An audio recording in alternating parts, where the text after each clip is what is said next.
साथियों नमस्ते। तो आज हम माध्यमिक परीक्षा 2024 का जो मॉडल पेपर है वो सॉल्व करेंगे। और इस प्रश्न पत्र में देखो, सबसे पहले हमारे पास आता है खंड अ। खंड अ यानी सेक्शन ए में हमें बहुविकल्पीय प्रश्न दिए होंगे। तो पहला प्रश्न क्या है? पहला प्रश्न है निम्न वस्तुनिष्ठ प्रश्नों के उत्तर का सही विकल्प चयन कर उत्तर पुस्तिका में लिखिए। तो देखो यहाँ पर हमारा पहला प्रश्न है संख्याओं 96 और 404 का मस क्या होगा। तो पहले हम इन दोनों का मस ज्ञात करेंगे, फिर इन चार ऑप्शन में जो जो सही होगा उसको हमें कहाँ लिखना है? उत्तर पुस्तिका में लिखना है, नंबर लगा के उत्तर पुस्तिका में लिखना है। तो देखो हम इसका मस ज्ञात करेंगे। हमें दिया है एक तो 96 यानी 96 और एक दिया है 404। तो हमें क्या करना है? इनका मस ज्ञात करने के लिए पहले अभाज्य गुणनखंड करना है रफ कॉपी में। तो देखो ये सम संख्या है तो 2 का भाग जाएगा, चलो भाग देते हैं। 2 चौक 8 होता है, पीछे बचा 1, 2 अट्ठे 16।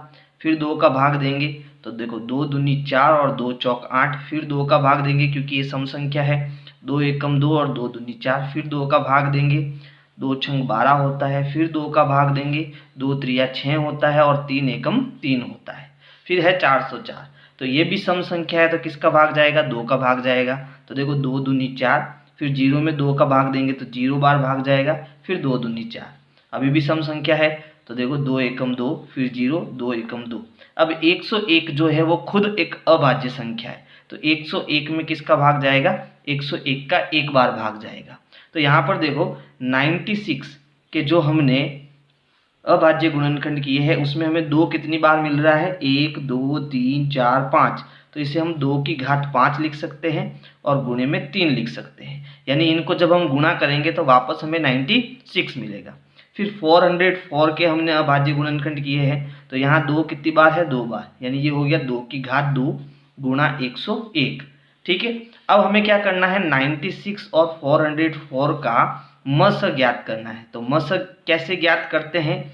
तो यहाँ पर देखो हमें कॉमन नंबर लेना है और कॉमन नंबर में भी छोटी घात लेनी है ना। यानी यहाँ देखो उभयनिष्ठ संख्या आपको क्या दिख रही है? इसमें 2 है, इसमें भी 2 है, लेकिन इसकी घात 5 है, इसकी घात 2 है। तो मसब में हम जो घात छोटी होती है वो लेते हैं। कॉमन संख्याओं में जो घात छोटी होती है वो लेते हैं। तो कॉमन संख्या 2 है और 2 की घात 2 छोटी घात है, तो इसका मस क्या हो गया? 2 की घात 2 और 2 की घात 2 यानी 2 गुणा 2 कितना हो गया? 4। तो इन दोनों का मस कितना हो जाएगा? 4। तो यहाँ हमारा कौन सा ऑप्शन सही होगा? द ऑप्शन सही होगा। तो आपको क्या करना है? उत्तर पुस्तिका में एक पहले का पहला नंबर डालकर आपको कौन सा ऑप्शन लिखना है? द ऑप्शन लिखना है। ठीक है, अब है प्रश्न संख्या 2। तो देखो प्रश्न संख्या 2 है यदि बहुपद px बराबर x की घात 2 माइनस 2x माइनस 15 के शून्यांक a व b हो तो a b का मान क्या होगा। तो देखो इसमें बहुपद वाले चैप्टर में हमने शून्यांक और गुणांकों के बीच संबंध पढ़ा है। शून्यांक में जब देखो हमें 2 शून्यांक दिए हो अल्फा और बीटा, तो अल्फा और बीटा की जो जोड़ है वो माइनस बी अपॉन ए के बराबर होती है और अल्फा इंटू बीटा यानी शून्यांकों का गुणा जो है वो सी अपॉन ए के बराबर होता है। अब ये बी और ए क्या है? तो ये जो बहुपद हमें दिया है इसमें x की घात 2 का गुणांक a होता है, x का गुणांक b होता है और अचर पद का गुणांक c होता है ना। यानी इसमें देखो अगर मैं a की बात करूं तो a हमारा x की घात 2 का गुणांक कितना है? यहाँ कुछ नहीं है तो कितना है? 1 है। फिर b क्या होता है? x का गुणांक, तो x के साथ गुणे में कौन है? -2, तो b हमारा हो गया -2। और अचर पद का गुणांक यहाँ पर कितना है? -15, तो c हो गया हमारा -15। ठीक है, अब हमें a b का मान ज्ञात करना है यानी a इंटू बी, और ये हमारे क्या है? शून्यांक है, यानी हमें अल्फा इंटू बीटा ज्ञात करना है। अल्फा हो गया a इंटू बीटा हो गया b। a और b का गुणा क्या होगा? ठीक है, तो यहाँ पर c अपॉन a होगा, तो c हमारा है -15 और a हमारा है 1, तो ये हो गया -15/1, यानी कि कितना हो गया? -15 हो गया। ठीक है, ये हमारा ऑप्शन देखो कहाँ पर है? -15 ब। तो आपको उत्तर पुस्तिका में जो है कोष्टक बना के ब लिखना है, यहाँ पेपर में नहीं लिखना है, उत्तर पुस्तिका में लिखना है। ठीक है, अगला प्रश्न देखो, प्रश्न है 2, 3, 4, 5, 6 का औसत यानी कि माध्य क्या होगा। तो देखो माध्य का सूत्र हम जानते हैं, आंकड़ों का योग बटा आंकड़ों की संख्या। ये हमारा क्या होता है? माध्य का सूत्र होता है। तो यहाँ पर हमें सूत्र याद है आंकड़ों का योग। तो यहाँ हमें आंकड़े क्या हैं, 2, 3, 4, 5 और 6, इन सभी का जोड़। और ये कितने आंकड़े हैं, 1, 2, 3, 4, 5। तो हमें किसका भाग देना है, 5 का। आंकड़ों का योग बटा आंकड़ों की संख्या। तो इनको जोड़ो, 2 और 3 5, 5 और 4 9, 9 और 5 14, 14 और 6 20, ये हो गया 20/5। 5 का भाग देंगे तो 5 चौक 20 और 5 एकम 5, 4/1 का मतलब कितना हो गया, 4। यानी हमारा उत्तर कितना आ गया, 4 आ गया। तो ये हमारा ऑप्शन क्या हो जाएगा, स सही हो जाएगा। फिर देखो अगला प्रश्न, प्रश्न संख्या 4। यदि 2x + y = 6 हो तो इसे संतुष्ट करने वाला युग्म होगा। अब इसको समझना, हमें एक समीकरण दी है 2x + y = 6, ठीक है। और यहाँ पर हमें इनके निर्देशांक दिए हैं। तो ये x का निर्देशांक है, ये y का, ये x का निर्देशांक है, ये y का। तो इसमें हमें x और y के मान रखने हैं और उत्तर कितना आना चाहिए, 6 आना चाहिए। वो ऑप्शन हमारा सही होगा। तो अगर देखो यहाँ पर मैं x 1 रखूँ और y 2 रखूँ, अगर x 1 रखूँ और y 2 रखूँ तो 2 एकम 2, 2 और 2 कितने होगा, 4, 6 हमें नहीं मिलेगा। अब मैं x 2 और y 1 रखूँ तो यहाँ 2 रखूँ तो 2 दूनी 4, 4 और 1 5 होगा। तो ये भी ऑप्शन नहीं होगा।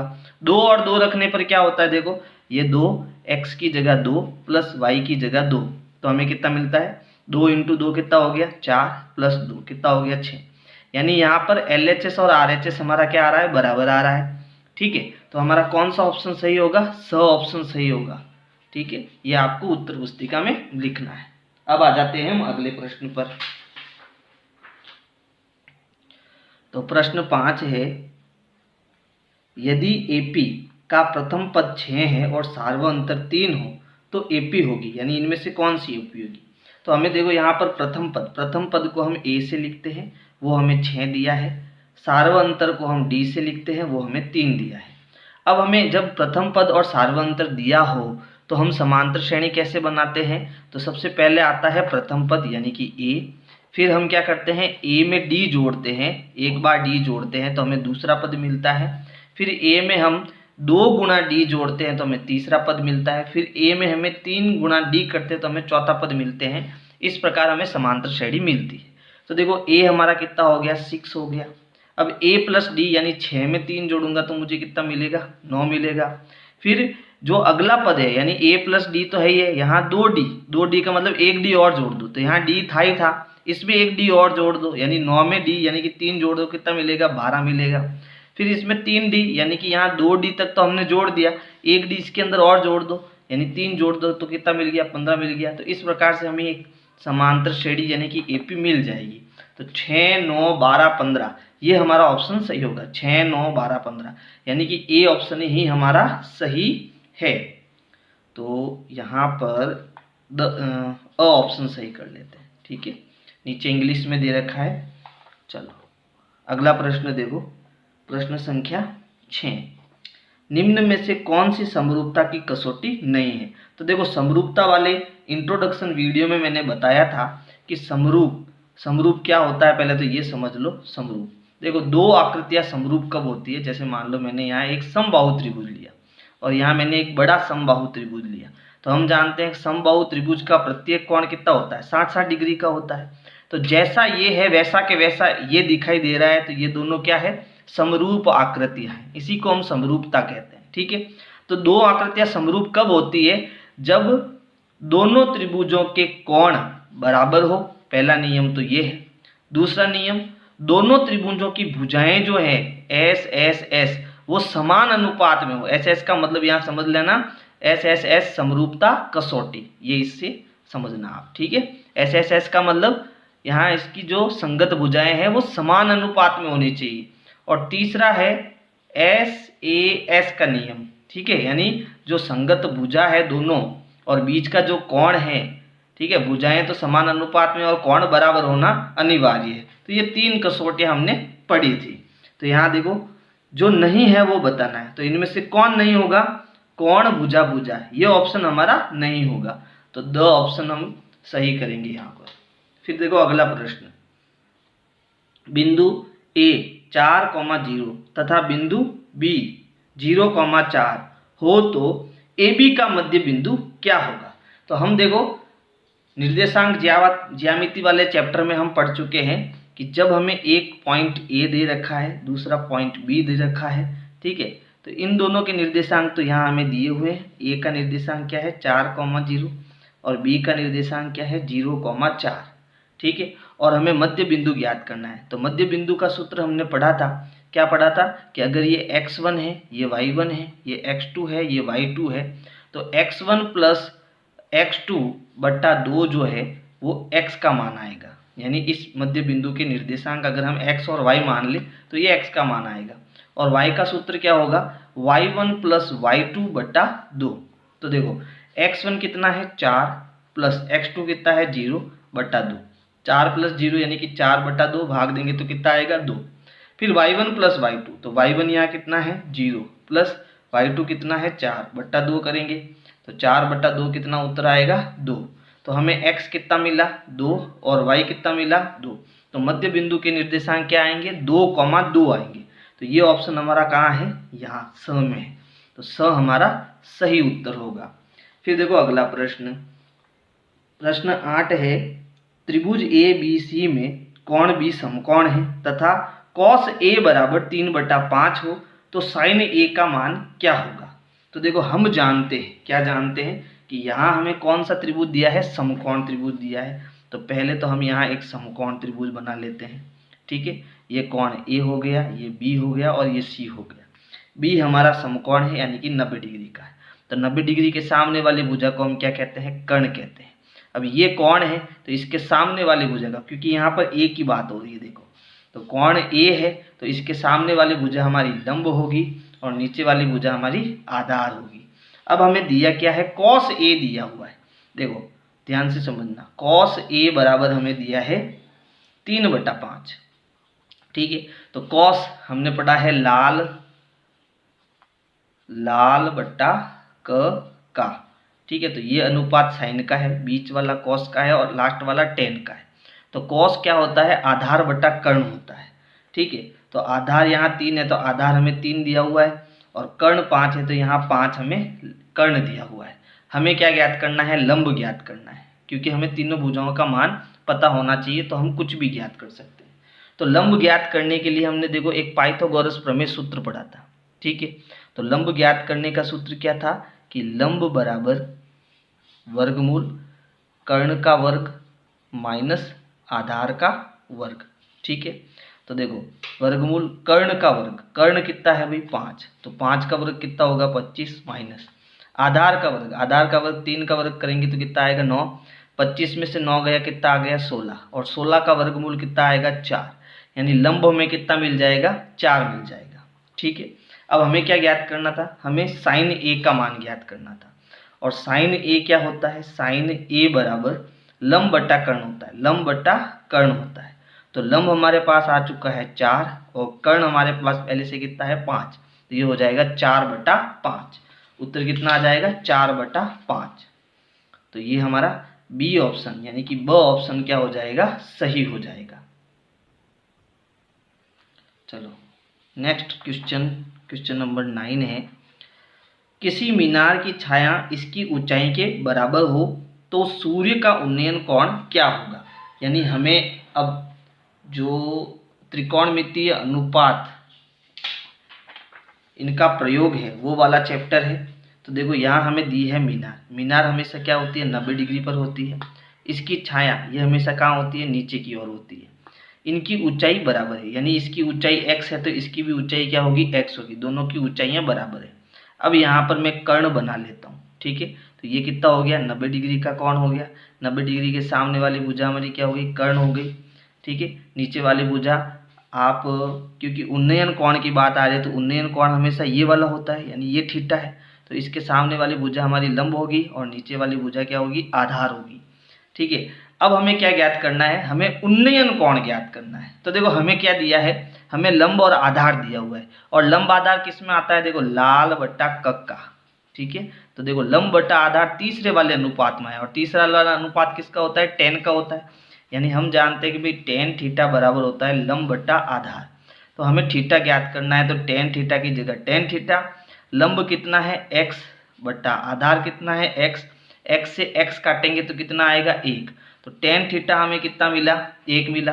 अब बताओ थीटा का कौन सा मान 1 होता है, तो हम जानते हैं कि भाई टेन 45 डिग्री का जो मान होता है वो 1 होता है। तो देखो थीटा हमें मिल चुका है, थीटा कितना होता है 45 डिग्री। अब आप कहोगे सर ये 45 डिग्री आपको कैसे पता चला, तो मैंने आपको जब ये चैप्टर पढ़ाया था, ठीक है, तो मैंने कहा था कि आपको ये टेबल याद रखनी है ना। वो टेबल मैं आपको शो कर देता हूँ। तो देखो इंट्रोडक्शन वाली वीडियो में मैंने आपको ये टेबल बताई थी, है ना। यहाँ पर देखो टेन 45 डिग्री का मान कितना है 1, बात समझ में आई। तो अगर मेरे इंट्रोडक्शन वाले आपने वीडियो सारे अच्छे से पढ़े हैं तो आपको इन प्रश्नों को हल करने में कोई भी समस्या नहीं आएगी, ठीक है। तो चलो नेक्स्ट प्रश्न सॉल्व करते हैं। प्रश्न 10 है, वर्ग अंतराल 10 से 25 का वर्ग चिन्ह होगा।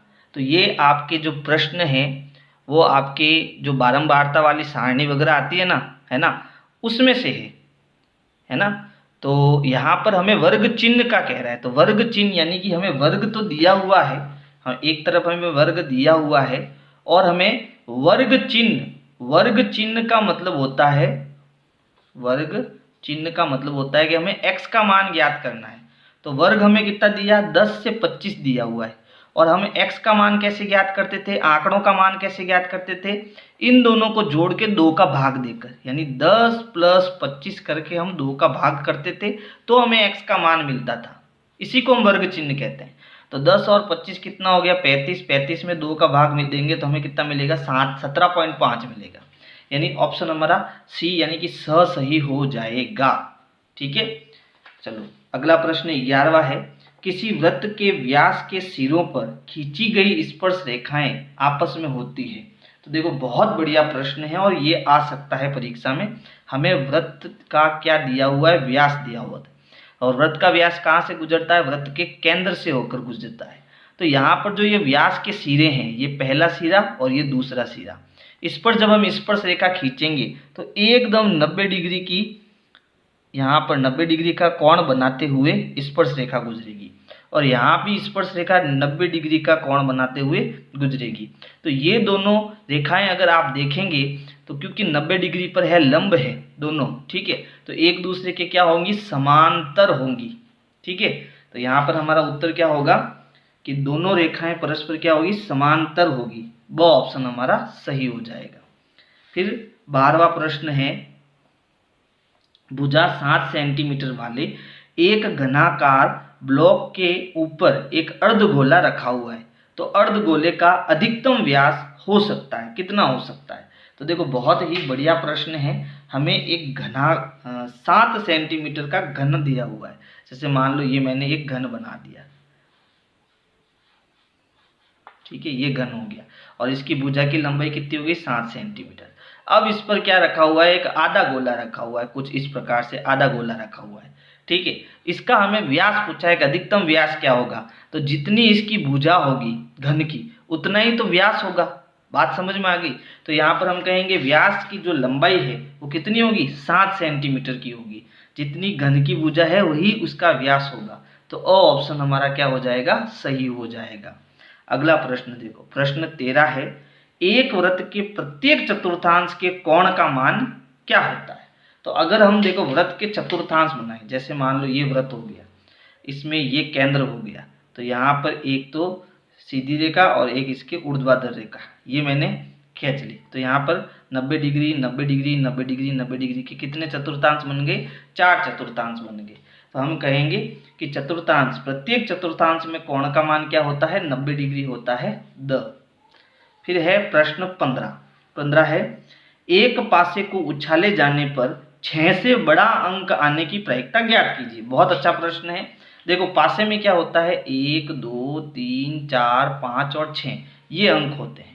अब यहाँ पर प्रायिकता का सूत्र क्या होता है, प्रायिकता का सूत्र होता है PE बराबर अनुकूल परिणाम बटा कुल परिणाम, ये फॉर्मूला होता है। तो यहाँ पर अनुकूल परिणाम का मतलब हमें क्या कहा, 6 से बड़ा अंक। तो यहाँ 6 से बड़ा अंक तो हमें मिलना ही नहीं है क्योंकि पासे में 6 अंक ही होते, 6 से बड़ा कोई अंक नहीं होता। तो अनुकूल परिणाम हो गया 0 और कुल परिणाम, कुल कितने आंकड़े हैं इसमें 6, तो 0/6 का मतलब क्या हो गया 0। तो इसकी प्रायिकता क्या हो जाएगी, 0 हो जाएगी। ये एक असंभव घटना है, इसलिए हमारा उत्तर अ हो जाएगा 0। नेक्स्ट प्रश्न देखो, प्रश्न 15, समांतर श्रेणी -3 -1/2 2 फिर डैश डैश डैश का 11वां पद हमें बताना है। तो हमें देखो यहाँ पर एक एपी यानी कि समांतर श्रेणी दी हुई है, एपी -3 -1/2 और 2, हमें 11वां पद ज्ञात करना है। तो देखो हमने एक फॉर्मूला पढ़ा था, है ना, पदों की संख्या वाला, कुल पद वाला, a + n-1 इंटू डी। ठीक है, n वां पद ज्ञात करने का फॉर्मूला, और n वां पद हमें कितना दिया, 11वां पद। अब देखो a हमारा क्या है, तो यहाँ पर जो ये पहला पद है वो हमारा a हो गया। d हमें ज्ञात करना है, तो d हम कैसे ज्ञात करते हैं कि पहले पद में से ये दूसरा पद, हम दूसरे पद में से पहला पद घटाएंगे तो हमें d मिलेगा। तो चलो d a2 - a1 करना है, दूसरा पद क्या है, माइनस का 1/2, ये है सूत्र का माइनस। फिर a1 कितना है, -3, तो इसको कोष्टक में डाल दो, सरल करो, -1/2, यहाँ माइनस है और कोष्टक के अंदर माइनस है, यहाँ इंटू का निशान है, तो माइनस इंटू माइनस क्या हो गया, +3। अब इसको घटाओ, 3/1 लिख दो इसको, प्लस अब कितना आया, 2 का 1 से गुणा 2, क्रॉस गुणा करो, 1 इंटू -1 -1 प्लस 2 तिया कितना हो गया, 2 तिया 6 हो गया। अब 6 में से 1 घटाओ, तो 6 में से 1 गया, प्लस के 5/2, और 5/2 का मतलब क्या हो गया, 5 में 2 का भाग दे दो। ठीक है, 2 दूनी 4 हो गया। ठीक है, 2 दूनी 4, फिर लगा पॉइंट, यहाँ आएगा 0, 2 पंजे 10, यानी ये हो गया 2.5। ठीक है, ये किसका मान है भाई, डी का मान है। ठीक है, अब फॉर्मूले में मान रखो, a 11 बराबर, देखो यहाँ पर जो 11वां पद ज्ञात करना है, यानी पदों की संख्या n हमारा कितना है, 11। तो पहला पद तो हो गया -3 प्लस n-1, n कितने हैं, 11 -1 यानी 11वां पद इंटू डी हमने कितना निकाला, 2.5। तो ये हो गया -3 इंटू 11 में से 1 गया, 10, ये प्लस है, यहाँ पर प्लस है। ठीक है, तो 11 में से 1 गया 10, यहाँ कोई निशान नहीं है, इंटू का निशान है, फिर 2.5, तो ये हो गया -3 प्लस 10 का 2.5 से गुणा करेंगे, तो देखो यहाँ से पॉइंट हटाएंगे, नीचे आएगा 10, 10 से 10 कट जाएगा, कितना आएगा, 25। अब 25 में से 3 घटाएंगे तो कितना मिलेगा हमको, 22 मिलेगा। ठीक है, प्लस का मिलेगा क्योंकि प्लस का बड़ा है, तो यहाँ पर जो 11वां पद होगा वो कितना होगा, 22 होगा, 22 होगा। तो यहाँ पर ये ऑप्शन हमारा कौन सा है, अ ऑप्शन हमारा सही होगा। अब है प्रश्न 2, यानी जो पहला प्रश्न था ना उसमें कुल 15 प्रश्न थे, और अब प्रश्न 2 है, वो है निम्नलिखित प्रश्नों में रिक्त स्थान की पूर्ति करते हुए उत्तर पुस्तिका में लिखिए। यानी उत्तर पुस्तिका में आपको इसमें रिक्त स्थान में जो आंसर आएगा वो लिखना है। तो पहला प्रश्न है, AP 3, 1 -1, -3 का प्रथम पद एवं सार्वअंतर खाली जगह है। यानी यहाँ पर प्रथम पद तो ये जो पहला आंकड़ा है वही होता है, यानी प्रथम पद तो हमारा कितना हो गया, 3। सार्वअंतर हमें ज्ञात करना है, तो सार्वअंतर के लिए एक फॉर्मूला हमने पढ़ा था, क्या पढ़ा था कि दूसरे पद में से जब हम पहला पद घटाएंगे तो हमें सार्वअंतर प्राप्त होगा, डी प्राप्त होगा।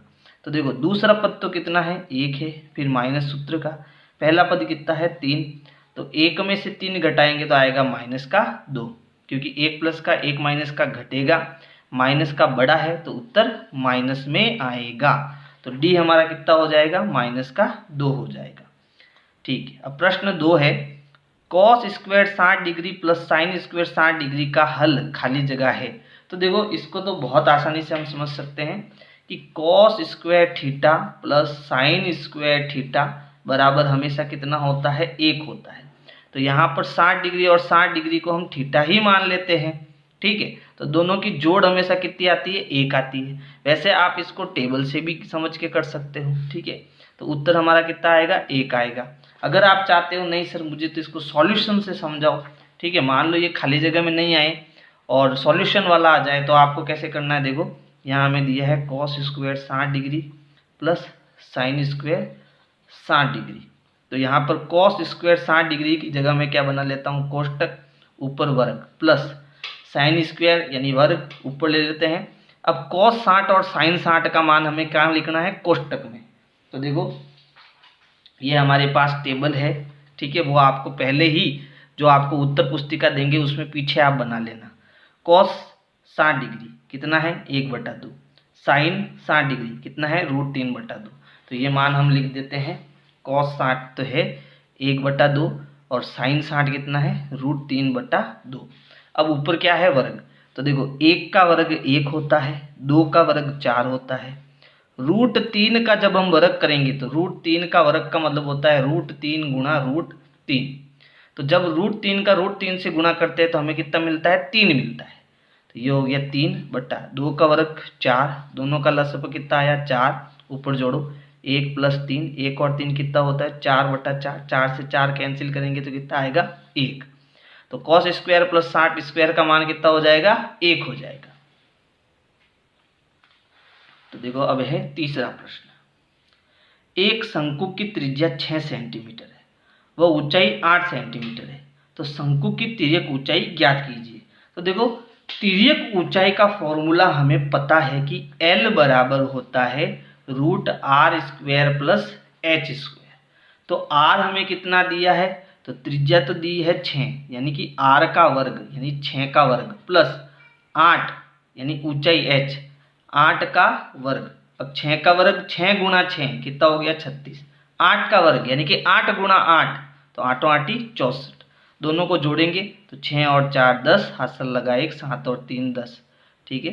तो ये हो गया वर्गमूल 100, 100 का वर्गमूल कितना होता है 10, यानी कि यहाँ पर 10 सेमी जो है तिर्यक ऊंचाई आ जाएगी, ठीक है। तो यहाँ लिखेंगे हम 10 सेंटीमीटर, सेंटीमीटर लिखना बहुत ज़रूरी है। फिर है प्रश्न 4, वर्गीकृत आंकड़ों का माध्यक ज्ञात करने का सूत्र लिखिए। तो यहाँ पर आपको याद रखना है सूत्र होता है माध्यक बराबर L + n/2 - CF × F ये माध्यक का फॉर्मूला होता है ना। तो आपको माध्यक फिर बहुलक और जो माध्य के जो सूत्र है वो सारे याद होने चाहिए। फिर प्रश्न 5 है, उस प्रेक्षण का मान जिसकी बारंबारता सबसे अधिक होती है क्या कहलाता है। तो हमने पढ़ा था कि जो आंकड़ा सबसे ज़्यादा बार आता है वो उसका क्या होता है बहुलक होता है। क्या होता है बहुलक। तो यहाँ हमारा उत्तर हो जाएगा बहुलक। फिर है प्रश्न 6, घड़ी की मिनट की सुई द्वारा 1 मिनट में रचित कोण का मान खाली जगह होता है। तो देखो बहुत सिंपल प्रश्न है, हम जानते हैं चूंकि हमें क्या ज्ञात करना है कोण, तो हमेशा कोण बराबर के इस तरफ लिखो, ठीक है। यहाँ बात किसकी हो रही है मिनट की, है ना। तो हम जानते हैं कि भाई 60 मिनट में कितने डिग्री का कोण बनता है 360 डिग्री का कोण बनता है। इसलिए 1 मिनट में कितना कोण बनेगा, तो बराबर के इधर जो 360 है वो ऊपर, बराबर के इधर जो 60 है वो नीचे, और नीचे पंक्ति में जो 1 है वो गुणे में यहाँ आएगा, 0 से 0 कटेगा और भाग देंगे तो 6 छंग 36 होता है। तो 6 डिग्री का कोण बनेगा। तो 1 मिनट में कितने डिग्री का कोण बनता है 6 डिग्री का कोण बनता है। तो यहाँ उत्तर हमारा हो जाएगा 6 डिग्री।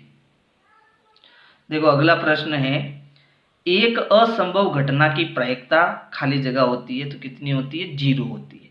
प्रायिकता वाले चैप्टर में हमने पढ़ा था कि जो प्रायिकता अगर मान लीजिए कोई घटना घटित नहीं हो सकती तो उसकी प्रायिकता क्या होगी 0 होगी, है ना।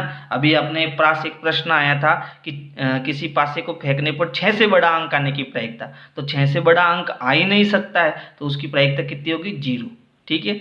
और अगर कोई निश्चित घटना घटती है तो उसका उत्तर कितना आता है 1 होता है। तो प्रायिकता जो होती है वो 0 से बड़ी होती है लेकिन 1 से छोटी होती है, या फिर 0 के बराबर हो सकती है या फिर 1 के बराबर हो सकती है। तो ये भी इंपॉर्टेंट फॉर्मूला है, आपको याद रखना है, ठीक है। चलो अब है प्रश्न 3, अति लघुरात्मक प्रश्न, यानी अब आपके अति लघुरात्मक प्रश्न आएंगे। अब है प्रश्न इसमें पहला, 1260 के अभाज्य गुणनखंडों को घातांक के रूप में लिखिए। तो आपकी जो उत्तर पुस्तिका आएगी उसमें आपको इस प्रकार से उत्तर लिखना है। उत्तर में लिखना है हमें क्या करना है 1260 को उसके अभाज्य गुणनखंड के घातों के रूप में लिखना है। तो आपको क्या करना है रफ कॉपी में इसके अभाज्य गुणनखंड कराने हैं। ये सम संख्या है तो 2 का भाग देंगे, तो 12 में भाग देंगे 2 छंग 12, 2 तिया 6 और 0, फिर 2 का भाग देंगे, 2 त्रिया 6, 2 एकम 2, बचा 1, 2 पंजे 10। अब ये हो गया आपके विषम संख्या, इसमें 3 का भाग जाएगा क्योंकि इनको जोड़ने पर 3 का पहाड़ा बनता है, तो 3 का भाग देंगे, 3 एकम 3, हासिल टूटी 0, आप भाग देना, तीनों पंजे 15, कितनी बार जाएगा 105 बार। फिर इसमें 3 का भाग जाएगा, 3 त्रिया 9, तीनों पंजे 15। अब इसमें जाएगा 5 का भाग, सातों पंजे 35 और 7 एकम 7। ठीक है, अब हमें इसके गुणनखंडों को जो है घातों के रूप में लिखना है। देखो 2 कितनी बार आ रहा है, 2 बार, तो ये हो गया 2 की घात 2 इंटू 3 कितनी बार आ रहा है, 2 बार, तो 3 की घात 2, 5 एक बार आ रहा है तो 5 और 7 एक बार आ रहा है तो 7। तो ये हमारा क्या हो जाएगा, आंसर हो जाएगा। आपको उत्तर पुस्तिका में इस प्रकार से उत्तर लिखना है। ये अगर आपकी इच्छा हो तो कॉपी में करो, नहीं तो रफ कॉपी में करोगे तो भी चलेगा। ठीक है, चलो अगला प्रश्न देखते हैं। यदि बहुपद 2x की घात 2 प्लस एक्स प्लस के का एक शून्यक 3 है तो k का मान ज्ञात कीजिए। तो हमने ये प्रश्न किया था, देखो कि शून्यक जब हमें दिया हो तो इसका मतलब है कि x अगर हम 3 रखेंगे तो ये पूरा बहुपद क्या हो जाएगा, 0 हो जाएगा। समझना है इसको। हमें क्या दिया है, हमें यहाँ पर एक बहुपद दिया है px बराबर 2x की घात 2 प्लस एक्स प्लस के। ठीक है, ये आपके, अब आपको यहाँ पर x कितना रखना है, 3। जब आप x की जगह 3 रखोगे तो आपको उत्तर क्या मिलेगा, 0 मिलेगा। यहाँ x की जगह 3 रखोगे तो आपको उत्तर क्या मिलेगा, 0 मिलेगा। यानी अब मैं क्या करूँगा, सब जगह 3 रखूँगा और जैसे ही 3 रखूँगा तो इसको मैं किसके बराबर कर सकता हूँ, 0 के बराबर कर सकता हूँ। ठीक है, तो यहाँ पर हो गया 2, फिर x की जगह कोष्टक, फिर ऊपर घात 2 है तो यहाँ घात 2 लगाएंगे, प्लस x की जगह कोष्टक प्लस k, और इनको क्या कर दूंगा 0 के बराबर, क्योंकि कोष्टक के अंदर मैंने कितना ले लिया, 3 ले लिया। ठीक है, अब यहाँ इन दोनों के बीच कोई निशान नहीं तो गुणे का निशान है, तो 2 इंटू 3 का वर्ग यानी 3 इंटू 3 कितना हो गया 9 प्लस 3 प्लस के बराबर 0। 9 दूनी कितना हो गया 18, 9 एकम 9, 9 दूनी 18 प्लस 3 प्लस के बराबर 0। 18 और 3 को जोड़ो कितना हो गया 21 प्लस के बराबर 0। अब 21 को उधर भेजेंगे तो के बराबर 0 का कोई मतलब नहीं, हटा दो इसको। ये प्लस का 21 उधर जाके क्या हो जाएगा, माइनस का 21। तो ये हमारा क्या हो जाएगा, आंसर हो जाएगा। ये आपको उत्तर पुस्तिका में ऐसे लिखना है। ठीक है, चलो अब प्रश्न 3 है। 9 पेंसिल तथा 8 पेन का मूल्य 54 रुपये है, इसे बीजगणितीय समीकरण के रूप में लिखिए। तो ये भी देखो 1 नंबर का प्रश्न है। इसको सॉल्व कैसे करना है, यहाँ पर है पेंसिल, तो हम पेंसिल को जो है x मान लेते हैं। पेंसिल को हम क्या मान लेते हैं, x मान लेते हैं, और पेन को हम क्या मान लेते हैं, y मान लेते हैं। तो 9 पेंसिल का मतलब हो गया 9 इंटू एक्स, प्लस 8 पेन का मतलब हो गया 8 इंटू वाई। ठीक है, और दोनों को हम जोड़ेंगे तो हमें कितना रुपया मिलेगा, 54 रुपया मिलेगा। तो ये हमारी क्या बन जाएगी, समीकरण बन जाएगी। उत्तर पुस्तिका में केवल आपको इतना सा उत्तर लिखना है। ठीक है, अब देखो अगला प्रश्न। अगला प्रश्न, चित्र में DE समानांतर BC, यानी ये भुजा इसके समानांतर है। ठीक है, तो समरूपता वाले चैप्टर में हमने पढ़ा था कि त्रिभुज की कोई दो भुजाओं को इस प्रकार एक रेखा काटे कि वो त्रिभुज की तीसरी भुजा के क्या हो, समांतर हो। इस केस में हमारी ये जो भुजा है वो समान अनुपात में आ जाती है ना। तो यहाँ पर ये थेल्स प्रमेय इसको हम कहते हैं। तो इस भुजा का अनुपात इसके बराबर आएगा और इस भुजा का अनुपात इसके बराबर आएगा। बात समझ में आ गई। यानी यहाँ हमें AE बट्टा EC 3/2 दे रखा है, AD हमें 2.7 सेंटीमीटर दे रखा है, तो हमें DB की लंबाई ज्ञात करनी है। तो थेल्स प्रमेय हमारी क्या थी कि इस भुजा का इस भुजा से अनुपात है, यानी कि AD बट्टा DB जो है वो बराबर होगा AE बट्टा EC के। तो देखो AE बट्टा EC तो हमें कितना दे दिया 3/2 और AD हमें दे दिया 2.7। तो देखो AD की जगह आ जाएगा 2.7 सेंटीमीटर बट्टा DB बराबर AE बट्टा EC, इस पूरे की जगह कितना है 3/2। तो ये हो गया 3/2 है ना। अब हमें DB ज्ञात करना है तो DB को हम उधर भेज देते हैं, है ना। या फिर एक काम करते हैं, डीबी को ऊपर भेज देते हैं, डीबी, और ये संख्या नीचे आ जाएगी 2.5। इसको उल्टा किया तो इसको भी उल्टा करेंगे, तो ये हो गया 2/3। अब ये 2.5 गुणे में है, उसको उधर भाग में है तो उधर गुणे में भेज देते हैं। तो डीबी बराबर 2/3 अपनी जगह पर, ये भाग में है तो इधर गुणे में आएगा 2.5। ठीक है, अब इसको सॉल्व करेंगे। तो देखो कैसे सॉल्व करना है। 2.5 का 2 से गुणा करो तो हो गया 5 दूनी 10, हासिल का 1, 2 दूनी 4 और 1 5, यानी 5.0/3। अब यहाँ उत्तर हमारा किस में है, चलो ये तो हमें उत्तर लिखना है आपको, यानी कि उत्तर पुस्तिका में पूरा उत्तर लिखना पड़ेगा। ठीक है, आप स्क्रीनशॉट ले सकते हो। तो उत्तर आएगा dB बराबर 5/3। आप चाहो तो इसको पॉइंट में भी लिख सकते हो, भाग देंगे तो 3 एकम 3, फिर बचेगा 2, पॉइंट लगाएंगे 0, और 3 छंग 18.6, 3 छंग 18 यानी 6 जाता रहेगा, तो लगभग 1.6 सेंटीमीटर इसका क्या आएगा, आंसर आएगा। तो ये उत्तर जो है आपको अपनी उत्तर पुस्तिका में लिखना है। ठीक है, इसको आप शॉर्ट में भी कर सकते हो, सीधा यहाँ से कर सकते हो, यहाँ से कर सकते हो। ठीक है, अगला प्रश्न देखो इंपॉर्टेंट है, आपके एग्जाम में आ सकता है। बिंदु P 3,4 की x अक्ष से दूरी लिखिए। तो देखो इसको समझना, हमें एक बिंदु P दिया हुआ है, ठीक है, जिसकी निर्देशांक क्या है 3,4, यानी ये x का निर्देशांक, ये y का निर्देशांक। ठीक है, कि x अक्ष से दूरी ज्ञात कीजिए, यानी कि अगर मैं x की बात करूं तो ये x अक्ष होती है और ये y अक्ष होती है। x अक्ष से दूरी का मतलब हो गया ये x अक्ष से ये दूरी। ठीक है, तो यहाँ पर ये दूरी, हमें ये दूरी पूछ रहा है, तो ये दूरी किसकी है, y की है, और y का निर्देशांक कितना है 4। तो यहाँ पर उत्तर हमारा कितना आएगा, केवल 4, यानी उत्तर है ना। तो यहाँ 3,4 की x अक्ष से दूरी बराबर कितनी होगी, 4 होगी, सिर्फ 4 इसका उत्तर आएगा, यानी ये आंसर है। फिर है अगला प्रश्न, 14 सेंटीमीटर त्रिज्या के गोले का संपूर्ण पृष्ठीय क्षेत्रफल ज्ञात कीजिए। यानी त्रिज्या हमें 14 दी हुई है और संपूर्ण पृष्ठीय क्षेत्रफल हमें ज्ञात करना है। तो देखो गोले का संपूर्ण पृष्ठीय क्षेत्रफल होता है 4πr²। ठीक है, ये गोले का संपूर्ण पृष्ठीय क्षेत्रफल होता है, गोले का संपूर्ण पृष्ठीय क्षेत्रफल। तो यहाँ पर त्रिज्या हमें दी हुई है 14, तो 4 की जगह 4, पाई हमारा होगा 22/7 गुणा त्रिज्या हमें कितनी दी है, 14 दी हुई है। ठीक, अब इसको सॉल्व करो, 4 गुणा 22/7 इंटू 14 का वर्ग, मतलब 14 गुणा 14। तो हम 7 का भाग देंगे, 7 एकम 7, 7 दूनी 14। अब इन सब का गुणा करोगे, वही हमारा क्या आएगा, आंसर। तो 4 का 22 से गुणा करा कितना आया, 88, गुणा 14 का 2 से गुणा, 14 एकम 14, 14 दूना 28। अब 28 और 88 का गुणा करो तो आएगा 2464 वर्ग सेंटीमीटर, क्योंकि क्षेत्रफल हमेशा वर्ग सेंटीमीटर में आता है। तो ये आपका इतना सा उत्तर आएगा। ठीक है, चलो ये सारे अति लघुरात्मक प्रश्न हैं। फिर अगला प्रश्न देखो, प्रश्न है एक बेलन की ऊंचाई 11 सेंटीमीटर एवं उसका वक्र पृष्ठीय क्षेत्रफल 968 वर्ग सेंटीमीटर है, तो बेलन के आधार की त्रिज्या ज्ञात कीजिए। हमें दिया है वक्र पृष्ठीय क्षेत्रफल और ऊंचाई।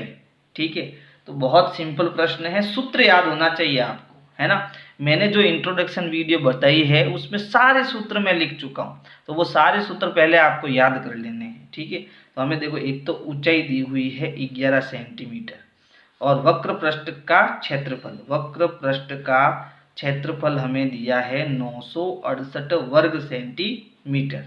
ठीक है, जब भी हमें वर्ग पृष्ठ का क्षेत्रफल दिया हो तो सूत्र हमें इसके नीचे लिखना है, और बेलन के वक्र पृष्ठ का क्षेत्रफल होता है 2πrh बराबर 968। अब 2 का 2, पाई का मतलब 22/7 गुणा r हमें ज्ञात करना है और ऊंचाई हमें 11 दी है बराबर 968। ठीक है, 968। अब हमें r ज्ञात करना है तो r यहीं रहेगा, बाकी सब उधर जाएंगे। तो देखो 968 तो पहले से यहीं पर है। ठीक है, जो ऊपर है वो बट्टे के नीचे आ जाएंगे, जो बट्टे के नीचे है वो ऊपर आ जाएगा। तो बट्टे के नीचे तो केवल 7 है, तो ये गुणे में 968 के 7 आ जाएगा, और जो ऊपर है वो सब नीचे आ जाएंगे।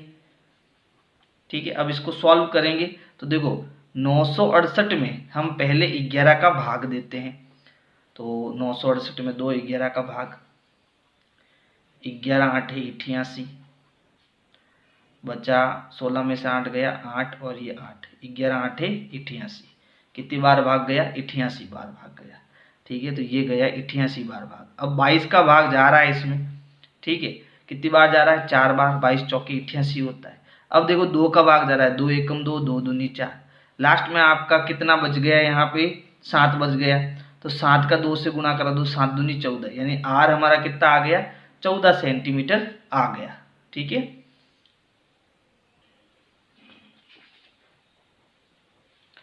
फिर देखो अगला प्रश्न, त्रिज्या 14 सेंटीमीटर वाले एक वृत्त का एक चाप केंद्र पर 60 डिग्री कोण अंतरित करता है, तो चाप की लंबाई ज्ञात कीजिए। तो यहाँ पर देखो आपको सूत्र याद होने चाहिए, बाकी सारी चीजें दी हुई है। देखो यहाँ हमें आर कितना दिया है? 14 सेंटीमीटर दिया हुआ है। केंद्र पर कोण कितना है, यानी कि थीटा हमें कितना दिया है? 60 डिग्री दिया है, और हमें ज्ञात करना है चाप की लंबाई। तो देखो चाप की लंबाई को हम बोलते हैं एल, और चाप की लंबाई का सूत्र होता है 2 पाई आर थीटा बटा 360 डिग्री। या तो ये लिखो, या इसको आप पाई आर थीटा बटा 180 डिग्री, दोनों सूत्र सही है, आप कोई भी सूत्र लिख सकते हो। क्योंकि देखो ये सूत्र कहाँ से आया? 2 से काटेंगे इसको, 2 एकम 2, और ये कितनी बार कटेगा? 180 बार, तो सीधा आप इसी सूत्र से करो। तो कैसे करना है, यानी कि आपको उत्तर पुस्तिका में ऐसे लिखना है, पाई आर थीटा बटा 180 डिग्री, फिर आप नीचे करना, मैं सामने कर रहा हूँ। पाई का मतलब होता है 22 बटा 7, तो 22 ऊपर 7 नीचे, नीचे आपका कितना है? 180 भी है, फिर गुणा, आर हमें दिया हुआ है कितना? 14, तो आर की जगह 14, थीटा हमें दिया हुआ है 60, तो यहाँ आएगा 60 डिग्री। तो देखो 0 से 0 कट गया, फिर 6 एकम 6, 6 दूनी 12, 6 3 18, 3 बार गया। यहाँ देखो 7 कटेगा, 7 एकम 7, 7 दूनी 14। अब 22 और 2 का गुना कितना हो गया? 44, बट्टा में कितना आ गया? 3। अब 44 में 3 का भाग दो, या फिर 44 बट्टा 3, अब आपका उत्तर किस में आएगा? सेंटीमीटर में। तो 44 बट्टा 3 सेंटीमीटर उत्तर हो जाएगा, या फिर आप भाग दे दो 44 में 3 का, तो 3 एकम 3, बचा 1, उतारा 4, 3 चौक 12, बचा 2, लगा पॉइंट 0, 3 छंग 18, यानी 14.66, यानी कि 14.67 आप कर सकते हो सेंटीमीटर जो है इसकी क्या हो जाएगी? चाप की लंबाई हो जाएगी। यानी ये आपको उत्तर लिखना है आपकी उत्तर पुस्तिका में। ठीक है, अब देखो अगला प्रश्न है, 6 मीटर ऊंचे एक खंबे की छाया 2 × √3 मीटर लंबी हो तो सूर्य का 49 कोण ज्ञात कीजिए। तो यहाँ पर फिर से हमें जो है क्या दिया है? खंबा। तो खंबा हमेशा क्या होता है? 90 डिग्री के कोण पे होता है, और उसकी छाया इधर बनती है। तो हमें मिल गया एक समकोण त्रिभुज। खंबे की ऊंचाई है 6 मीटर और छाया है 2 √3 मीटर। तो यहाँ पर अगर मैं उन्नयन कोण थीटा लेता हूँ, तो ये आपका क्या हो गया? आधार हो गया, और ये आपका क्या हो गया? लंब हो गया। तो लाल बट्टा कक्का में, ठीक है, हमें लंब और आधार किस में दिया? लास्ट वाले अनुपात में दिया, जो कि किसका है? टेन का है। यानी टेन थीटा क्या होता है? लंब बट्टा आधार होता है। ठीक है, तो आपको यहाँ पर इनके मान दिए हुए 49 कोण आपको ज्ञात करना है, यानी थीटा का मान ज्ञात करना है। तो यहाँ से आपको उत्तर लिखना है। तो देखो टेन थीटा बराबर लंब कितना दिया है यहाँ पर? 6 मीटर, तो एल की जगह 6 और आधार की जगह 2 √3, ऊपर नीचे देखो 2 कटेगा, 2 एकम 2, 2 त्रिया 6, तो मिला टेन थीटा बराबर 3/√3। अब देखो 3 को हम क्या लिख सकते हैं? 3 को हम लिख सकते हैं √3 × √3, इसका मतलब 3 ही होता है। तो √3 से √3 कैंसिल हो गया, टेन थीटा हमें कितना मिल गया? √3। तो √3 कौन सा? थीटा का कौन सा मान है? तो हमें टेबल वापस देखनी पड़ेगी। तो यहाँ देखो टेन थीटा जो √3 है वो कितना डिग्री है? 60 डिग्री का मान है। तो थीटा यहाँ पर कितना आएगा? 60 डिग्री। तो टेन 60 डिग्री जो है वो √3 है, इसका मतलब थीटा हमारा कितना आएगा? 60 डिग्री। ठीक है, ये आपको आंसर लिखना है, लास्ट में ये लिखना है समझ गए। फिर देखो इसका जो लास्ट प्रश्न है वो है 20 मीटर ऊंचे नदी के पुल से एक नाव का अवनमन कोण 30 डिग्री है, नाव को पुल तक आने में कितनी दूरी तय करनी पड़ेगी। तो बहुत अच्छा प्रश्न है, इसमें हमें अवनमन कोण का कहा गया है। तो मान लीजिए इतनी ऊंचाई, ये नदी हो गई, ठीक है, इस नदी की इतनी ऊंचाई पर हमारा क्या है, पुल है, ठीक है। यहाँ से यहाँ पर मान लीजिए हमारी नाव है, तो यहाँ मैं एक समकोण त्रिभुज बना लेता हूँ। अब अवनमन कोण का मतलब क्या होता है, नीचे की ओर जो कोण बनता है, यानी कि अगर ये हमारा थीटा है तो ये अवनमन कोण होगा, जो कि मैं चैप्टर में अच्छे से पढ़ा चुका हूँ। तो ये अवनमन कोण है, तो यहाँ हमारा जेड बन रहा है, तो थीटा हमें यहाँ मिलेगा। और हमें क्या दिया हुआ है, 20 मीटर ऊंचे, तो यहाँ ऊंचाई हमारी हो गई 20 मीटर, और 30 डिग्री हमारा क्या हो गया, अवनमन कोण हो गया। यानी ये हम थीटा 30 डिग्री यहाँ ले लेते हैं, क्योंकि यहाँ जेड बन रहा है, तो जितना ये होगा उतना को उतना ये होगा, ठीक है। और अब हमें यहाँ पर जो ये जहाज है वो यहाँ से यहाँ आने में कितनी दूरी तय करेगी, वो हमें ज्ञात करना है। तो अगर मैं इसको ए मान लेता हूँ, बी मान लेता हूँ, सी मान लेता हूँ, त्रिभुज ABC मान लेता हूँ, तो मुझे इस BC का मान ज्ञात करना है, ठीक है।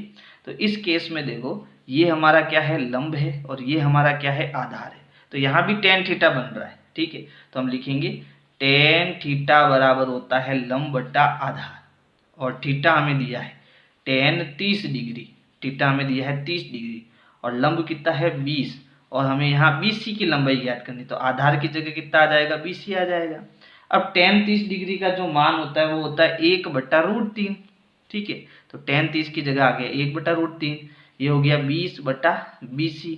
अब BC यहाँ 1 से गुणा होगा, √3 यहाँ 20 से गुणा होगा, क्रॉस गुणा होगा, तो BC का 1 से गुणा BC, और 20 का इससे गुणा हो गया 20 गुणा √3, और उत्तर किस में आएगा, मीटर में, क्योंकि यहाँ पर हमें सब कुछ मीटर में दे रखा है। तो ये हमारा BC का मान आएगा, ठीक है। केवल इतना सा इसका क्या हो जाएगा, आंसर हो जाएगा।